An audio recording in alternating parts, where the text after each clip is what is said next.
Despite a rocky start to 2012, the UCITS hedge fund industry has maintained its long-term growth trend over the quarter.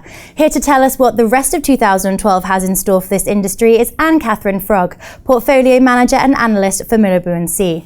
Anne-Cathrine, thank you very much for joining us today. Thank you for having me. Firstly, can you give us an overview of the benefits of a UCITS fund and specifically what's led it to grow so much since UCITS 1 in 1985? With the launch of UCITS 4 in 2011, is it the fact that this is a constantly changing concept which can grow to meet the needs of the economic environment? Yes, I think that the last point is very true. We have to go back to 1985 for its creation to see it was something that was really set up for the traditional investment world and not really targeted for hedge funds. It's only as of the issues we had in 2008 that it becomes something that's really picked up on from hedge funds. 2008 led to a number of issues, largely surrounding liquidity, regulation, a lot of issues that weren't, viewed as very positive. And from there, hedge funds picked up on these regulations. Very few had registered themselves within a UCITS framework before that, apart from some areas in Europe that already are quite regulation sensitive. So as of 2008, we see a proliferation of hedge funds within this framework. A large part of the hedge fund investment universe can fit within the UCITS framework. Certain strategies don't fit within it because of liquidity reasons, but a large part can fit within that. And as this regulation evolves and grows, it's not something that is set in stone. As we see, we're on number 4 now. A lot of these evolutions actually touch on how hedge funds can operate within this, how they can integrate. They circumvent some of the rules, and not necessarily meant in a bad way, but I think the regulation will evolve to adapt to the hedge funds and avoid these issues looking like something that is circumvented, but something that is really accepted within that. So, one of the most obvious examples of that is the shorting of stocks, which is prohibited under UCITS in itself. But by using a total return swap, it's very easy to replicate the exact same investment style. So it is, it's very fitting for the hedge fund universe because they can be very flexible. They can move around quite a bit. It is limited mainly as to liquidity. So, as regulations evolve, as particularly the European investment space evolves, and each country has its own set of regulations. The UCITS lifeline, I think, is still, it's well set out and it's developing. We see a lot of funds launching within that. We had a lot of launches within Europe. Those were really the first ones. Now we see a lot also in the United States starting. It's really a way for them to address themselves to a European public and larger areas of the world as well. It's picking up in other parts of the world.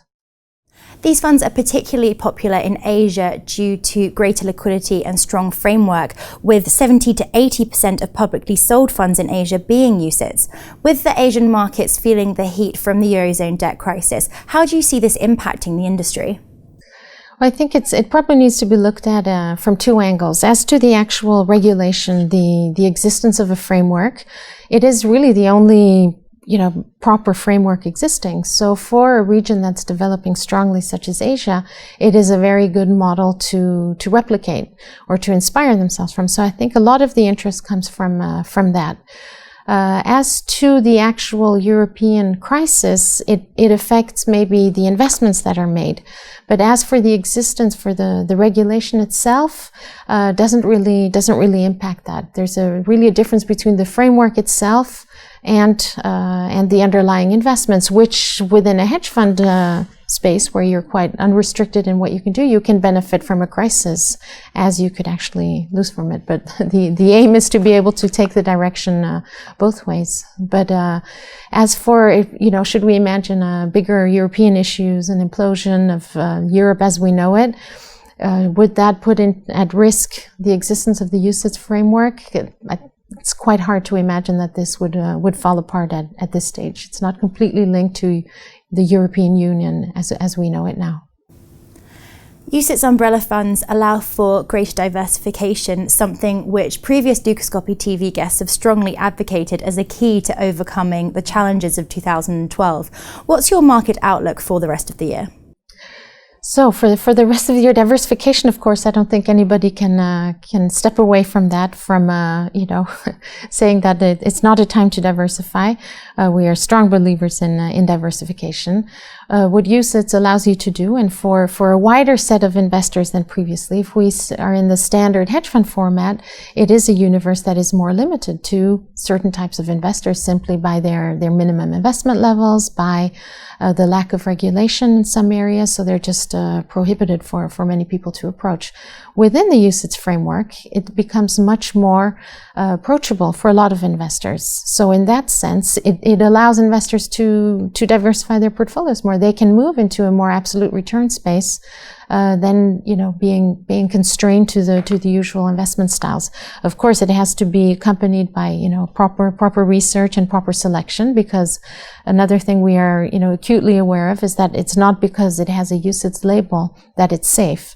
It needs the same amount of work and research and due diligence that is done on any other investment style. So looking forward, our diversification views are high. We believe strongly in this format of investing as an additional method to access another area of investment. Anne-Cathrine, thank you very much. Anne-Cathrine Frogg there from Mirabaud Cie. We'll be back shortly with more exclusive interviews from the heart of the Swiss financial community. For now though, goodbye.